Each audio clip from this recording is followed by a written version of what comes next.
चला नमस्कार सर्वांना आणि PYQच्या आपल्या या व्हिडिओच्या सिरीजमध्ये आपण काय करणार आहोत. आजचा हा शेवटचा व्हिडिओ आहे.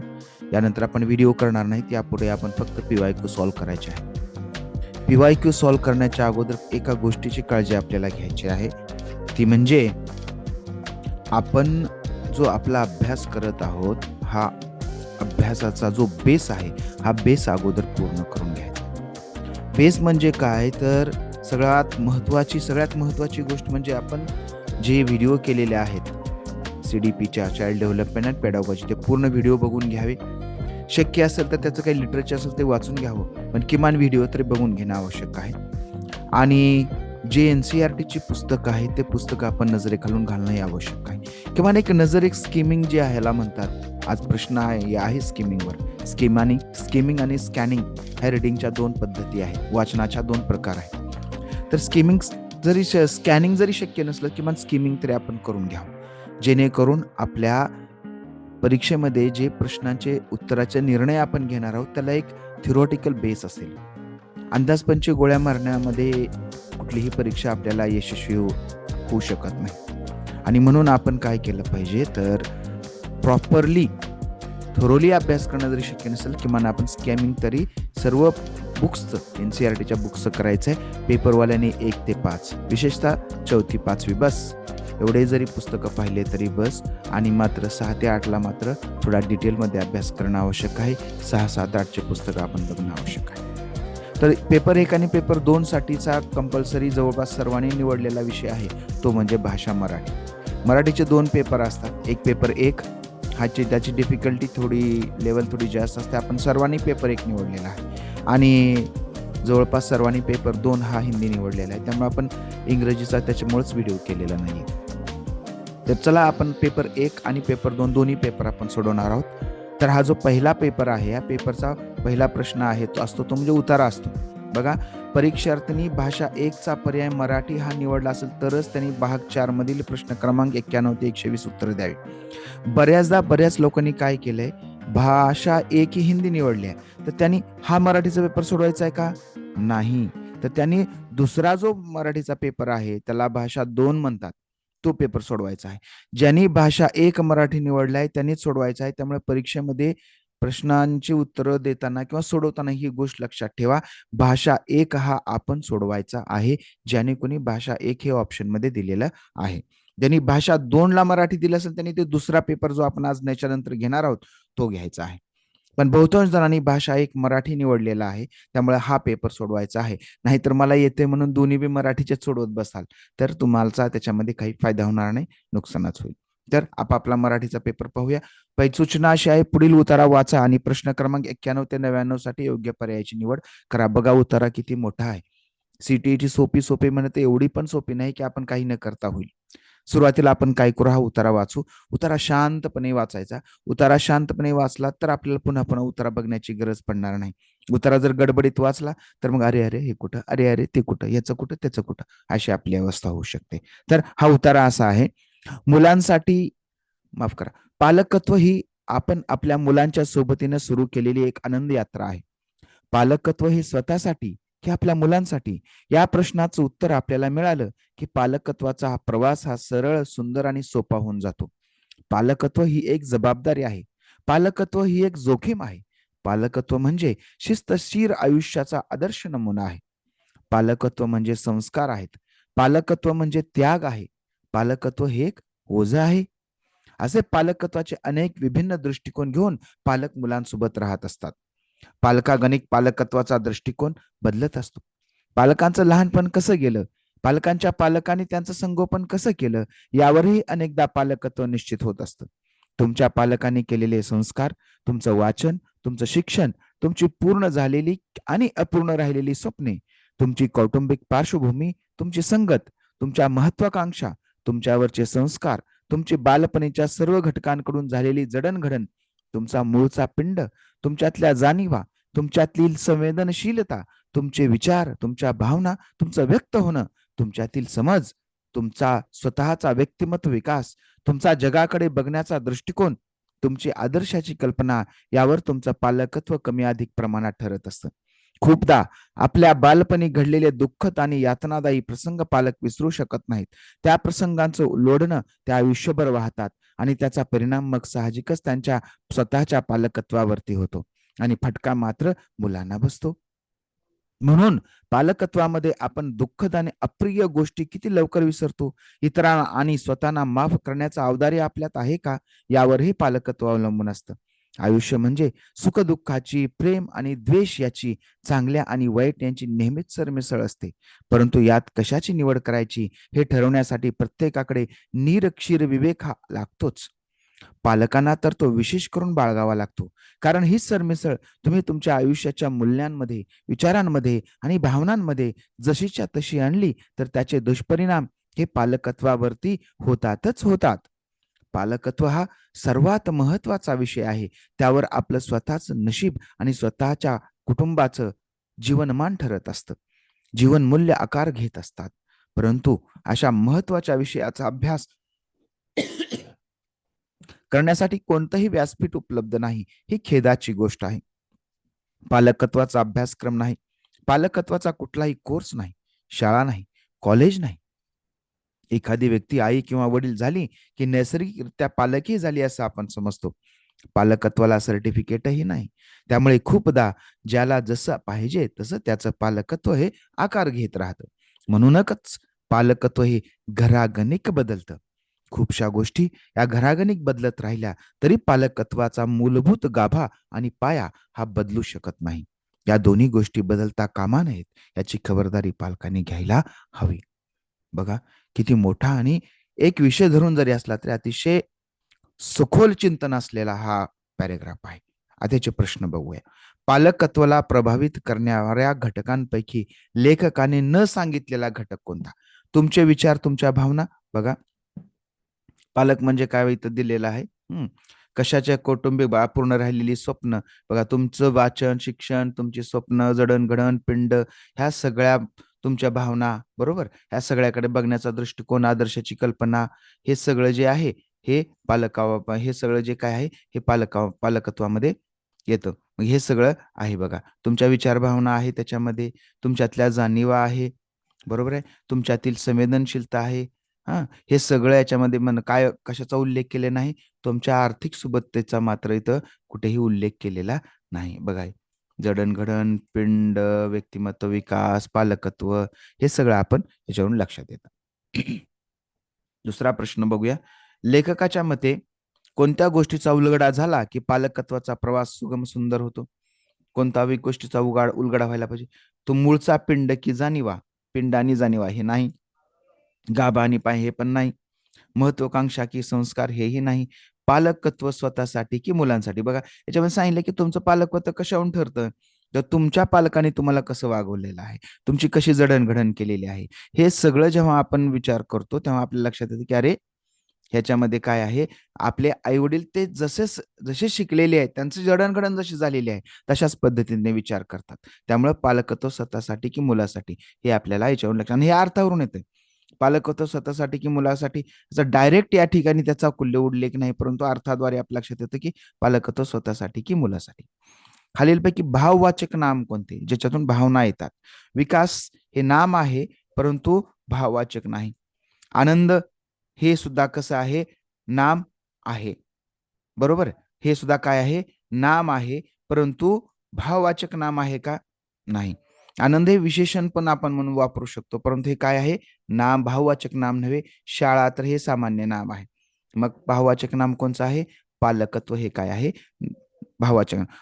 तत्व, जीवनत्व, स्वामित्व, सुंदरता, सौंदर्य, चांगुलपणा हे असलं आलं की समजायचं हे काय आहेत? भाववाचक नाम आहेत. त्याच्यामध्ये भावना व्यक्त होते. आपल्याला इथं कन्फ्युजन वाटते. आनंद म्हणजे सुद्धा एक भावना आहे ना. पण आनंदपणा किंवा आनंदी असतं तर कदाचित काय झालं असतं? आनंदीपणा किंवा आनंद नगरी असं म्हणतात, काहीतरी कार्यक्रम घेतात. पण आनंद नगरी नाही होणार. पण आनंदत्व किंवा आनंदपणा असं काही असतं तर याच्याबद्दल आपण भाववाचक नाम विचार केला असता. परंतु त्यामुळे हे भाववाचक नाम नाही, पालकत्व भाववाचक नाम आहे. बहुतांशी पालकत्व कोणत्या गोष्टीमुळे ठरत असते? बघा, प्रेम आणि द्वेषांचे बघा आपण मगाशी चर्चा केली. पालकांचे स्वतःचे पूर्वायुष्य. बहुतांश पालक होतं पूर्वायुष्य, कारण पालक आमच्या काळात असं होतं. आम्ही असं झालं. बघा तुम्ही या पॅराग्राफमध्ये जर तुमच्या लक्षात येईल, की हे लेखक जो काही सांगते ते हेच सांगते, की त्यांचे आई-वडील ज्या पद्धतीने वाढले अगदी त्याच पद्धतीने ते काय करतात यांचा सुद्धा विचार करत असतात. मग हे पर्याय क्रमांक 2. त्याच्यामुळे प्रेम-द्वेष यांची सरमिसळ नाही, दुःखदायी प्रसंग नाही, जीवांमान सुद्धा नाही. गुरांच्या गळ्यात अडकवलेले लाकूड त्याला काय म्हणतात? कोणता शब्द आहे? त्याला म्हणतात लोढणं. हा शब्द इथं आलेला आहे. खेद म्हणत नाहीत त्याला. गाभा हा लाकडाचा आतला भाग म्हणजे झाडात कट केल्यानंतर मधला जो कठीण भाग असतो त्याला गाभा म्हणतात. तर हे पण नाही गुराच्या गळ्यात फटका पण नाही. फटका म्हणजे मार. हं, लेखकाच्या मते व्यक्तिपरत्वे पालकत बदलत राहिले तरी एक गोष्ट सहसा बदलत नाही. ही बाब कोणती? लेखकाच्या मते पालकत्व गोष्ट सहसा बदलत नाही. काय बदलत नाही? तर मग काय बदलत नाही? पालकत्वाचा गाभा आणि पाया बदलत नाही का? बघूया बरं आपण. पण बघूया पालकत्वाचा गाभा आणि पाया बहुतेक हेच आहे. इथं बघा, जरी बदलता कामा नये, तरी मूलभूत गाभा आणि पाया बदलू शकत नाही. त्यामुळे याचा पर्याय क्रमांक काय येणार? गाभा आणि पाया येणार. अभ्यासक्रमाचा विषय नाही, बाकी कोणाचा काही विषय नाही. उतारांच्या संदर्भात ओझं या शब्दाचा अर्थ काय आहे? आता तिकडे उतार्यात जाऊन उपयोग नाही. ओझं म्हणजे काय? डोक्यावरचं वजन हा त्याचा शब्दशः अर्थ झाला. परंतु पालकत्वाचं ओझं म्हणजे पालकत्वाचं ओझं डोक्यावर असतं का? पालकत्व काय आहे? ही एक जबाबदारी आहे. मग ह्याचं काय येणार? असा अर्थावरून आपल्याला काय करावं लागतात त्याच्या शब्दाचे अर्थ काढावे लागतात, की कुठं कोणता शब्द काय अर्थानं वापरलेला आहे. हे तर याच्या आसपास पण नाही. म्हणजे हे काय आहे? जबाबदारी आहे. पुढीलपैकी कोणते अवयव असलेले वाक्य आहे? शब्दयोगी अवयव. शब्दयोगी अवयव जसं की बघा इंग्लिशमध्ये याला प्रिपोजिशन म्हणतात. ऑन, ऑफ, वर, चे, इकडे, तिकडे हे सगळे काय असतात? तर हे याचे शब्द असतात. कशाचे? पालकत्वाच्या संदर्भामध्ये हे सगळं असतं.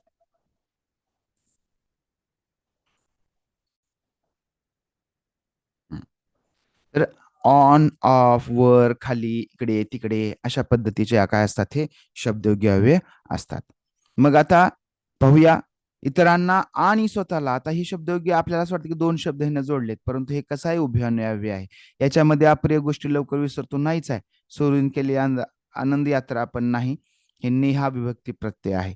त्यामुळे पालकावर परिणाम होतात. वर होतात म्हणजे उभयन्वय असले वाक्य पर्याय क्रमांक 2. त्यानंतर पुढचा प्रश्न बघा. आयुष्य म्हणजे दोन्ही टोकांच्या घटकांची सरमिसळ असते असे लेखकाला वाटते.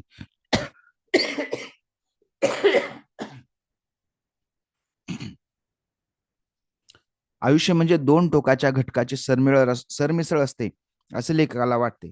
लेखकाने न सांगितलेला पर्याय कोणता? बघा दोन टोक कोणचे? चांगलं वाईट. बरोबर आहे. त्यानं सांगितले चांगल्या वाईटाची सुख दुःख आहे. लोभ आणि मोहाचा मात्र इथं उल्लेखही आलेला नाही. काहीच संबंध नाही लोभ आणि मोह. आणि प्रेमद्वेष पण या ठिकाणी आलेला आहे. म्हणजे पर्याय क्रमांक 3 आहे. त्यानंतर आता कविता आहे बघा. हे प्रश्न झाले. कविता पहा.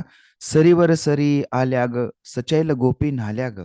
गोपी झाल्या भिजून चिंब, थरथर कापती निंब कदंब. घनामधून टाळ मृदंग, तनुत वाजवी चाळ अनंग. पाने पिटती टाळ्या ग, सरीवर सरी आल्या ग. मल्हारांची जळात धून, निवीज नाचते अधूनमधून. वनात गेला मोर भिजून, गोपी खेळल्या गोपी खेळल्या पदी थिजून. घुमतो पावा सांग कुठून, कृष्ण कसा उमटेन अजून. वेली ऋतुमती झाल्या ग, सरीवर सरी आल्या ग. आता बघा तर प्रश्न आहे बघा, कृष्ण कसा उमटेन अजून. यातील कृष्ण हे काय आहे? कृष्ण काय आहे? तर हे ठेवलेलं नाव आहे. कृष्ण देव आहे. देव असतात तर हे काय झालं असतं? सामान्य नाम झालं असतं. परंतु हे कसं आहे? ठेवलेलं नाव आहे. म्हणजे हे आहे विशेष नाम. नाम पण आहे, पण हे कसलं नाम आहे? विशेष नाम आहे. सामान्य नाम नाही, भाववाचक नामही नाही. नाम आणि विशेष नाम दोन्ही येऊ शकते. परंतु जास्त अचूक काय आहे? विशेष नाम आहे. पुढीलपैकी कोण कदंबाशी संबंधित आहे? कदंब म्हणजे एक वृक्ष आहे. त्या वृक्षाशी संबंधित कोण आहे बघा? इथं बघा हे थरथर कापती निंब कदंब. घनामधून टाळ मृदंग त्याच्यावर पाहू. सचेल गोपी न्हाल्या ग, गोपी झाल्या भिजून चिंब. थरथर कापती कदंब निंब कदंब. निंब आणि कदंब थरथर कापतय. आणि याची उपमा कशी दिलेली आहे, जसं गोपी भिजून चिंब झाल्याने जसं थरथर कापतात, कुणीही पाण्यात भिजल्यानंतर थरथर कापते, असं असं करते, तसं हा निंब कदंबही थरथर कापत आहेत. म्हणजे कुणाशी रिलेटेड आहे, हे संबंधित आहे, ते म्हणजे गोपीशी संबंधित आहे. सरी किंवा वीज किंवा वेल यांच्याशी संबंधित हे नाही. पावा या शब्दाचा समानार्थी शब्द कोणता?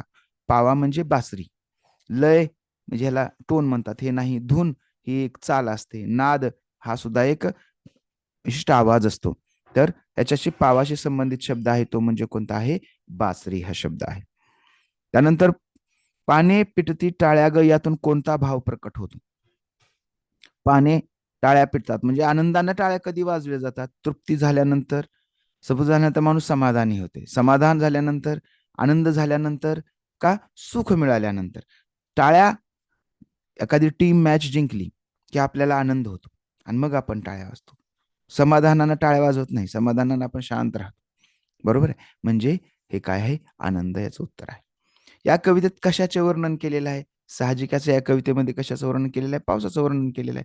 पानाचं, मोराचं, कदंबाचं सगळं वर्णन आहे. परंतु मुख्य कोण आहे इथं? पाऊस. घुमतो पावा सांग कुठून, यातील क्रियाविशेषण नव्हे, प्रश्नार्थक क्रियाविशेषण. आता प्रश्नार्थक शब्द कोणता आहे बरं इथं? एकच आहे, कुठून. त्याच्यामुळे याला काही फार डोकं लावायची गरज नाही. हे कुठून. बघा आता हे झाले 2 उतारे. आता 105 म्हणजे 15 प्रश्न हे उतार्यावरचे होते. आता पाहूया, हे पेडागॉजीचे प्रश्न आहेत. माध्यमिक पातळीवरची शिक्षिका विद्यार्थ्यांना एक मजकूर कथा वाचून त्यावर मजकुरातील आशय आणि कल्पना यावर शक्ती आणि न्याय या दृष्टिकोनातून चर्चा करायला सांगते. शक्ती आणि न्याय या गोष्टी विषयावर चर्चा करायला ती सांगते. या उपक्रमातून विद्यार्थ्याच्या कोणत्या घटकाचा विकास शिक्षिकेला अपेक्षित आहे? याच्यावर काय अपेक्षित आहे? उच्च पातळीवरचे भाषा कौशल्य असू शकते. समीक्षात्मक शिक्षणशास्त्र आहे का हे? शिक्षणशास्त्र नव्हे, समीक्षात्मक भाषा विकास असू शकते. म्हणजे समीक्षा आहे याच्यामध्ये. काय करायचंय? कल्पना शक्ती याच्या दृष्टिकोनातून काय करायचे आहे? या दृष्टिकोनातून चर्चा करायची. बरोबर. मग ही चर्चा करायची, तर मग ही कशी असणार आहे? समीक्षा आहे याच्यामध्ये. म्हणजे भाषा कौशल्य तर आहे, पण त्याच्यातलं अजून अचूकता म्हटलं तर मग समीक्षा आहे. म्हणजे हे गेलं. आता समीक्षात्मक साक्षरता कौशल्य का समीक्षात्मक भाषा कौशल्य? आता कथा वाचायची आहे फक्त. कथा वाचून चर्चा करायची.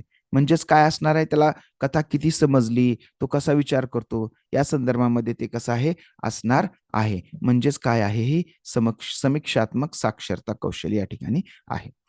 आंतरभाषीय ओळख म्हणजे इंटर लँग्वेज आयडेंटिफिकेशन कशाला म्हटलं जातं? वेगवेगळ्या भाषा शिकण्यासाठी वेगवेगळ्या क्षमता लागतात असे विद्यार्थ्याचे निरीक्षण असणे. वेगळ्या भाषा शिकायला वेगळ्या क्षमता लागतात का? नाही. आपण पीआयजे मध्ये शिकलो बघा. प्रत्येकाच्या मेंदूमध्ये एक भाग आहे. त्याला लँग्वेज ॲक्विजिशन डिव्हाइस म्हणतात. एल-ए-डी.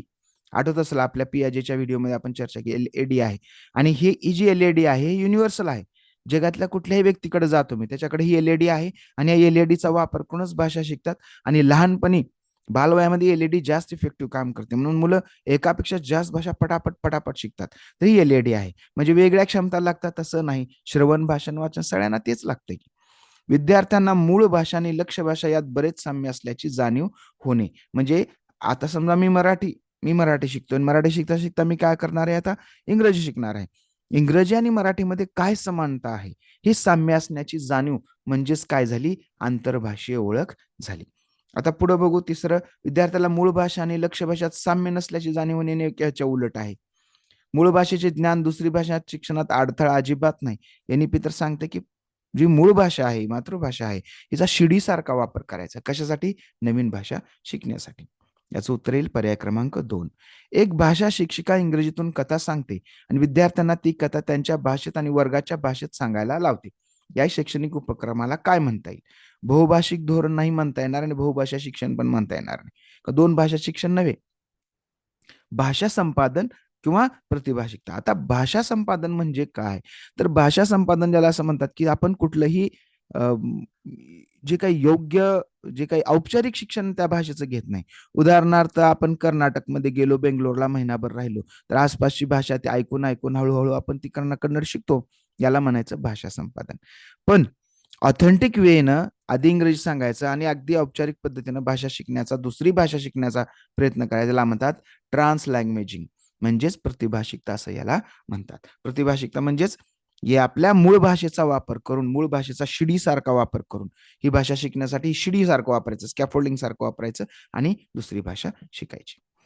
पुढं इयत्ता 7वीची शिक्षिका वर्गात जोड कार्य करून घेते. बर, जोड कार्य म्हणजे जोडीमध्ये बरं का, पेअर वर्क नॉट पेअर मध्ये, जोडीमध्ये. जोड्यांना 10 वाक्य असलेली कथा दिली जाते. जोडीतील एक मूल पहिले वाक्य वाचते आणि दुसरे वाक्य ते लिहिते. नंतर दुसरे मूल पुढचे वाक्य वाचते आणि पहिले मूल लिहिते. म्हणजे एकाने एक वाक्य वाचायचं, लिहायचं, दुसऱ्यानं लिहायचं, सोडायचं, पुढचं वाक्याचं आणि ह्यानं लिहायचं. अशा प्रकारे ते उपक्रम पूर्ण करतात. शेवटी त्यांचे लेखन मूळ मजकुराशी तपासून घेतात. या उपक्रमाला काय म्हणतात? तर आता बघा, ह्यानं सांगायचं, ह्यानं लिहायचं, पुन्हा ह्यानं सांगायचं, ह्यानं लिहायचं, असं करून पूर्ण करून घ्यायचं. म्हणजे दोघांनी मिळून सांगितलंय आणि लिहिलंय, म्हणजे हे कसं आहे, म्युच्युअल काम झालेलं आहे. म्हणजेच कसं डिक्टेशन, इथं डिक्टेशन आहे, म्हणजे एकानं सांगितलं आणि लिहिलेलं आहे. तर हे काय आहे मग, म्युच्युअल डिक्टेशन आहे. परस्पर लेखन नाही, परस्पर श्रवण पण नाही, श्रुत लेखन आहे, श्रुती लेखन झालं. डिक्टेशन आहे, बरोबर आहे, पण कसलं आहे हे मगासारखंच बघा, नाम आहे पण कसलं आहे, विशेष नाम आहे. तसं श्रुत लेखन आहे, बरोबर आहे, डिक्टेशन आहे, कसलं डिक्टेशन आहे, म्युच्युअल डिक्टेशन, दोघांनी मिळून केलेलं आहे. परस्पर लेखन असं आपल्याला वाटू शकतं, पण विशेष शब्द आहे, त्याला म्हणतात कसलं लेखन आहे, हे मनानं लिहिलंय का, नाही, तर दोघांनी एकमेकाचं ऐकून लिहिलेलं आहे. एखादी विशिष्ट माहिती मिळवण्यासाठी विद्यार्थी वर्तमानपत्रातील बातमी वाचतो. हे वाचन म्हणजे काय? आता वाचनाचे आपण कसं वाचतो, म्हणजे उद्देशानुसार जेव्हा वाचनाचे आपण प्रकार पाहतो, तेव्हा दोन प्रकार येतात. एक आहे त्याला म्हणतात स्किमिंग, एक आहे त्याला म्हणतात स्कॅनिंग. स्किमिंग म्हणजे काय, की आपल्या घरी पेपर आला आणि मग आपण काय करतो, पेपर उचलतो आणि मस्त पूर्ण पेपर चाळतो. हम्म. त्याच्यामध्ये अ, आपल्या आवडीच्या बातम्या फक्त थोडं लक्ष देऊन वाचायचं, बाकी फक्त नजर नजर नजर नजर टाकायची आणि पेपर टाकून द्यायचं, काम त्याचं संपलं. ह्याला म्हणतात स्किमिंग.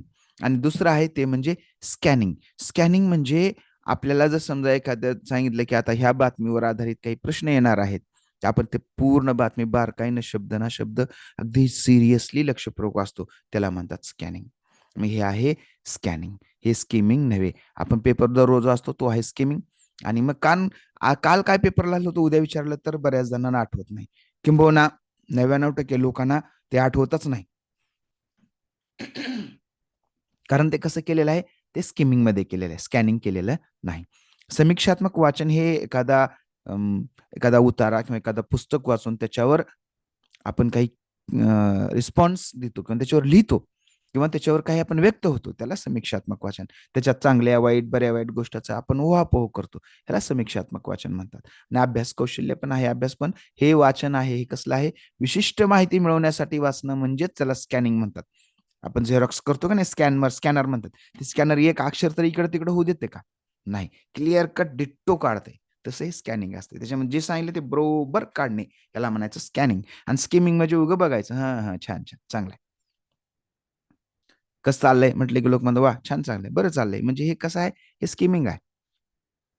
व्याकरणाच्या अध्ययन अध्यापनाचा कार्यात्मक ज्ञान म्हणजे काय, प्रोसिजरल म्हणजे काय, भाषा आणि संस्कृती माहीत असणे असा याचा अर्थ होतो का, तर भाषा संस्कृती माहिती म्हणजे कार्यात्मकता नाही, तर व्याकरणिक घटक कसे वापरावे याचं ज्ञान हे असू शकते.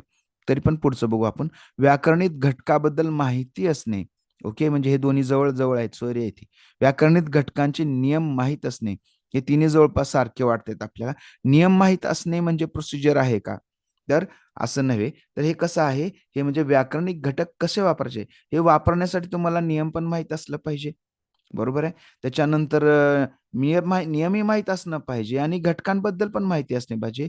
हे दोन्ही असल्यानंतर तुम्हाला हे येणार. म्हणजे याच्यामध्ये हे दोन ऑलरेडी इन्क्लूड आहेत. त्यामुळे हे उत्तर कसं आहे, जास्त अचूक आहे. त्यानंतर 112 बघा. इयत्ता 6व्या इयत्तेची विद्यार्थिनी श्रेया वडिलांची बदली झाल्यामुळे जालंधर येथून मदुराई तामिळनाडू येथे येते. बघा, मग आपण भाषेविषयी आपण म्हटलो होतो, तो प्रश्न आहे. तिला तिची मातृभाषा पंजाबी येते, शाळेतली दुसरी भाषा म्हणून इंग्रजी येते आणि सवंगड्याच्या आणि सुबोधाच्या मदतीने तमिळ बोलू वाचू लागते. या क्षमतेला संदर्भात कोणतं विधान योग्य आहे? तिची इंग्रजी म्हणजे भाषा संपादन आणि पंजाबी तमिळ म्हणजे भाषा शिक्षण, असं आहे का?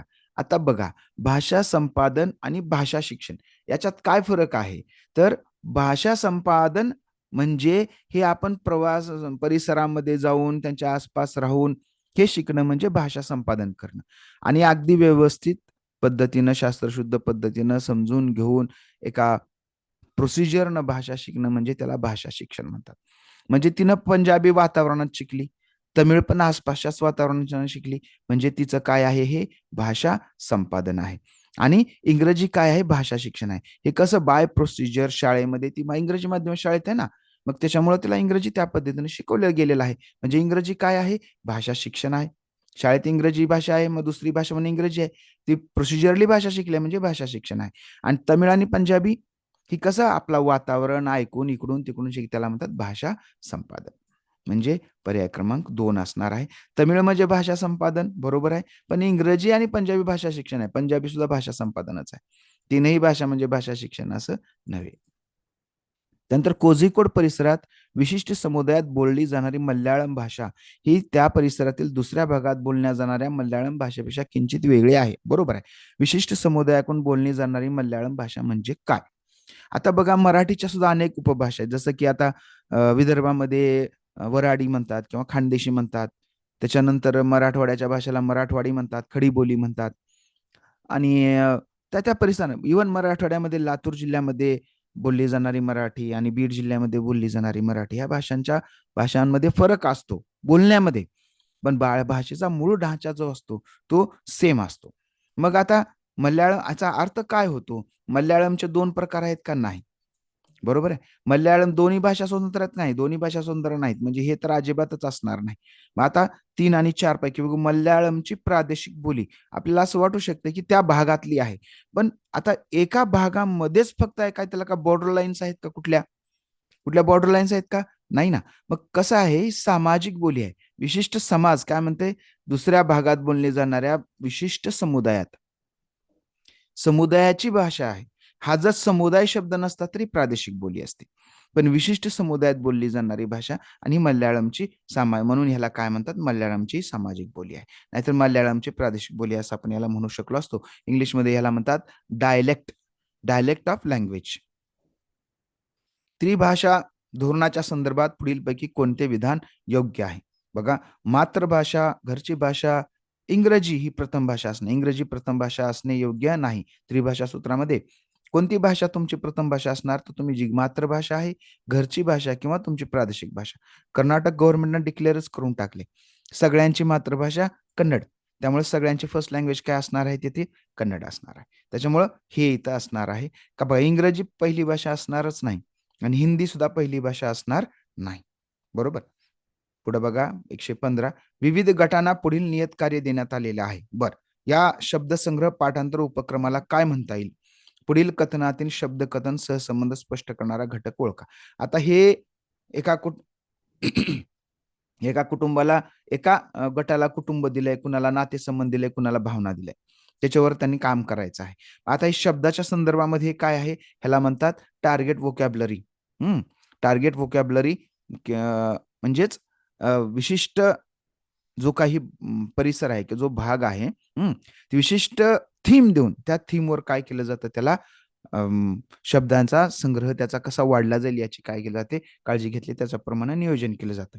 हे वर्ड वेब आहे का? वर्ड वेब म्हणजे कसं असतं बघा, ही वडील, फादर, ओके.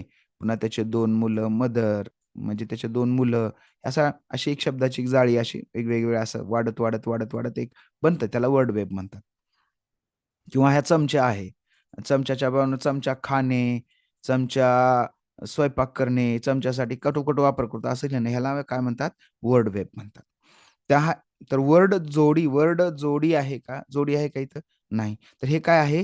तर ही एक आहे थीमॅटिक व्होकॅब्युलरी म्हणजे आशयात्मक शब्दसंग्रह. कुटुंबाशी संबंधित शब्दसंग्रह त्या ठिकाणी करायचा आहे. तर नातेसंबंधाशी संबंधित शब्दसंग्रह करायचा आहे. भावनेशी संबंधित शब्दसंग्रह करायचा आहे. अशा पद्धतीने हे करायचं आहे. तर याला म्हणतात आशयात्मक शब्दसंग्रह. त्याच्यानंतर पुढे बघा एक शिक्षण पद्धती तिच्यात एक शिक्षक आणि एकाच समूहातील 4 वेगवेगळे विद्यार्थी एकत्र येतात. एक शिक्षक आणि एकाच समूहातील 4 विद्यार्थी एकत्र येतात. उतार्यातील आशयावर त्यांच्यात संवाद घडतो, डिस्कशन करतात ते. यातून एक समान विकास घेऊन वाचलन, आकलन सुधारते. आता इथं कसं होतंय, की एक शिक्षक आणि 4 विद्यार्थी एकत्र येतात.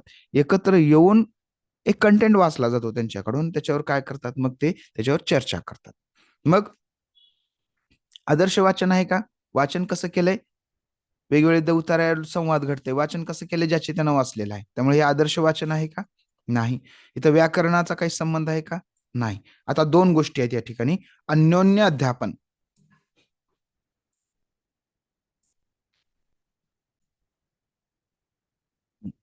तर अन्योन्य अध्यापन आहे. हो, रेसिप्रोकल टीचिंग आहे. म्हणजे सगळ्यांनी एकमेकाला शिकवलेलं आहे. शिक्षक जरी असले, तर विद्यार्थ्यांनी सुद्धा त्यांना शिकवलेलं आहे. त्यांच्या संरचनात्मक रचनावाद आहे का इथं? इथे रचनावाद असेल असं वाटत होतं, पण इथे रचनावाद नाही. ज्ञानाचा रचयिता विद्यार्थी आहे, परंतु कसं आहे हे अन्योन्य अध्यापन आहे. दोघांनी सगळ्यांनी एकमेकाला शिकवलेलं आहे. त्यामुळे हे काय आहे? एक रेसिप्रोकल टीचिंग आहे. पुढे बघा नित्यानदिन म्हणजे दैनंदिन म्हणायचं त्यांना. दैनंदिन व्यवहारात परस्परांशी बोलली जाणारी भाषा. कोणत्या परस्पर भाषा नैपुण्य एकमेकांना बोलली जाणारी परस्पर भाषा नैपुण्य आहे का? नाही. ज्ञानात्मक शैक्षणिक भाषा नैपुण्य हे असू शकते. पुढे बघू आपण मूलभूत परस्पर भाषा संज्ञापन संज्ञापन म्हणजे कम्युनिकेशन हे पण असू शकते. संज्ञापनात्मक भाषा कौशल्य संज्ञापनात्मक भाषा कौशल्य हे संज्ञापन म्हणजे दोघांचा म्हणजे कम्युनिकेशन कम्युनिकेशन स्किल आहे. तर कम्युनिकेशन स्किल असू शकते, परंतु कसली आहे? व्यवहाराची भाषा आहे. संगणक भाषा कौशल्य त्याच्यामध्ये व्यवहार पण येतो, सगळं जास्त येते. हे जास्त स्पेसिफिक नाही. आता ज्ञानात्मक शैक्षणिक भाषा सुद्धा कशी असते? इन डेप्थ असते. म्हणजे त्याच्यामध्ये काय आहे? ज्ञानात्मक भाषा ही सगळं डेप्थ असलेली भाषा आहे. पण ही कसली भाषा आहे? व्यवहार परस्परांशी व्यवहारामध्ये बोलली जाणारी भाषा ही आहे. त्यामुळं इथं कसलं येणार आहे? हे मूलभूत परस्पर हे साधं आहे. परस्पर भाषा संज्ञापन कौशल्य. पर्याय क्रमांक 3 येते. त्यानंतर 118 बघा, उपचारात्मक शिक्षण हे डॅश डॅश यांना दिले जाते. कुणाला दिलं जाते बघा? भाषा परीक्षेत मुलांचे गुण वाढावे म्हणून उपचारात्मक अध्यापन नसतं. ज्यांना भाषा शिक्षणात काही विशिष्ट मुद्द्यांवर गरज असते त्यांना असू शकते हे. विशिष्ट विद्यार्थ्यांच्या गरजा लक्षात घेऊन स्वतःचे शिक्षण सुधारून घेणाऱ्या शिक्षकांना. आता स्वतःचे फक्त शिक्षकांना उपचारात्मक शिक्षण लागते का? नाही. उपचारांतर तर दोघांनाही लागते. विद्यार्थ्यांनाही लागते आणि शिक्षकांना सुद्धा उपचारात्मक अध्यापन लागते. आपले अध्यापन सुधारून घेण्याची इच्छा असणाऱ्या विद्यार्थी आणि शिक्षकांना. विद्यार्थी आणि शिक्षक दोघांनाही याची गरज असते. त्यामुळे याच्यापेक्षा कसं आहे? पर्याय क्रमांक 4 जास्त अचूक आहे. हे असू शकते, पण एवढं अचूक नाही जेवढं हे आहे. संकेत भाषेच्या संदर्भात पुढीलपैकी कोणते विधान योग्य नाही? संकेत म्हणजे साइन लँग्वेज म्हणजे इशाऱ्याची भाषा. बघा पूर्वी दूरदर्शन अशा मुक्याच्या बातम्या असायच्या. ते फक्त असं हातवारे करून सांगायचे. त्याला म्हणतात साइन लँग्वेज. तर या भाषेमध्ये कोणतं विधान योग्य नाही म्हणते. सांकेतिक भाषेचे व्याकरण असते. व्याकरण नसतं, तर मग ती भाषा इतरांना कशी समजेल? कशाच्या आधारे त्या कोडचा अर्थ लावायचा? म्हणजे व्याकरण असते आणि इथं म्हणतं व्याकरण नसते. अर्थात हे जर बरोबर असेल तर हे कसं असणार आहे? चुकीचं असणार आहे. दुसरं बघायची सुद्धा गरज नाही. म्हणजेच पर्याय क्रमांक 4 ह्याचं उत्तर असणार आहे. त्याच्यानंतर संकेत भाषेचे अनेक प्रकार आहेत का? हो आहेत. संकेत भाषा नैसर्गिक भाषा अर्थातच आहे. बघा मूल जेव्हा सुरुवातीला भाषा विकास त्याच्यामध्ये होतो, जेव्हा भाषा शिकायला लागतं, तेव्हा पहिल्यांदा जे शिकतं ती कोणती भाषा असते? ही सांकेतिक भाषाच असते. आता पुढे बघा 120 शेवटचा प्रश्न आहे. पुढीलपैकी विस्तृत वाचनाचे कोणते उद्दिष्ट नाही? विस्तृत वाचन कशासाठी नाही? बघा आनंदासाठी वाचन आहे का? तर विस्तृत वाचन आनंदासाठी असू शकतंय. आकलनासाठी असू शकतंय. भाकीत करण्यासाठी हो, वाचून आपल्याला समजून घ्यायचं की भविष्यामध्ये काय घडू शकतंय. हे करण्यासाठी पण वाचन आहे. व्याकरणाचे ज्ञान मिळवण्यासाठी वाचन. फक्त व्याकरणाचं ज्ञान मिळवण्यासाठी वाचन हे विस्तृत वाचनाचं उद्दिष्ट असत नाही. तर याच्यासाठी स्कॅनिंग वगैरे अशा पद्धतीचं डिटेल वाचन आपल्याला करावं लागतं. तर अशा पद्धतीने पेपर 1 हा आपण या ठिकाणी पूर्ण केलेला आहे.